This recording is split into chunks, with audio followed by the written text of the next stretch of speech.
Good afternoon. Wes Thurman from Stanford, California. You mentioned earlier about the power of the brands on the internet, and I really can't think of a better brand, at least in my name, as the Berkshire Hathaway brand. And I guess going forward, have you thought about ways to use the Berkshire Hathaway name, further on the internet to capitalize on the reputation you've built over the past decades? Yeah, I think that's a very good point, and it is something that could be of real value. It's already probably of some value to us with the brands that we're associated with. I mean, I do think that Executive Jet or the NetJets program associated with Berkshire Hathaway, that Borsheim's associated with Berkshire Hathaway, the Berkshire Hathaway Life associated with Berkshire Hathaway. I think those brands are enhanced by the association with Berkshire, as some of other brands would be. But I think that's got a long way to go. I think you're dead right on that. That the internet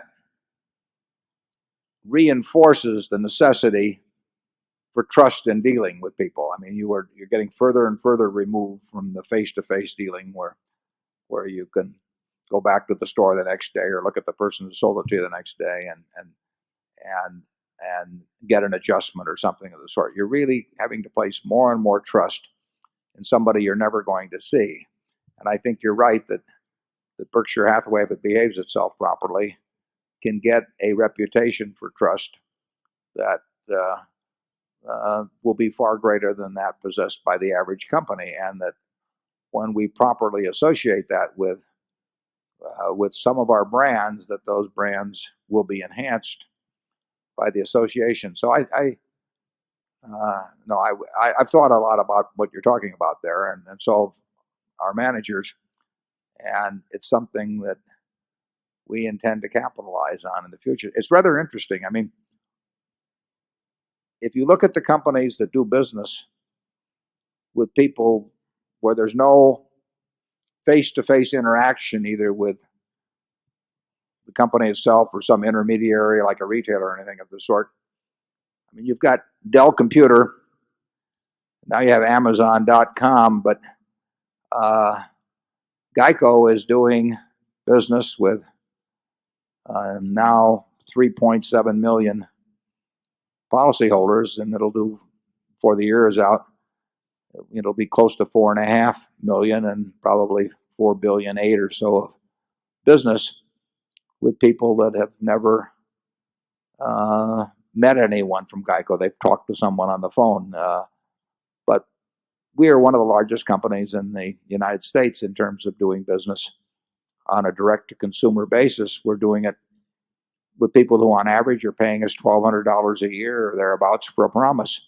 So we have a connection that people that talk about the Amazons of the world, where people are buying X dollars worth of books, we have a much more direct connection with people who tend to renew with us year after year. That is based on trust. I mean, it's not based on the neighbor next door who they can go to if they have a problem. It's based on the fact they trust this company that's back in the District of Columbia, Washington, to perform in the future. And that's a huge asset, and it's growing daily. I mean, we are adding policyholders every day who are signing up with us, who have never met anybody from the company. And that already, I mean, it's a very big asset. It will be many times bigger, in my view, 10 years from now. The Berkshire Hathaway umbrella that gets involved in one company after another like that people trust. I mean, we can be in an awful lot of homes over the years, and as more and more business becomes done on an indirect basis or a direct basis with the consumer, the power of that, in my view, should grow. And we just have to be very smart about how we maximize that growth. Charlie? Nothing to add. Okay. Zone 1.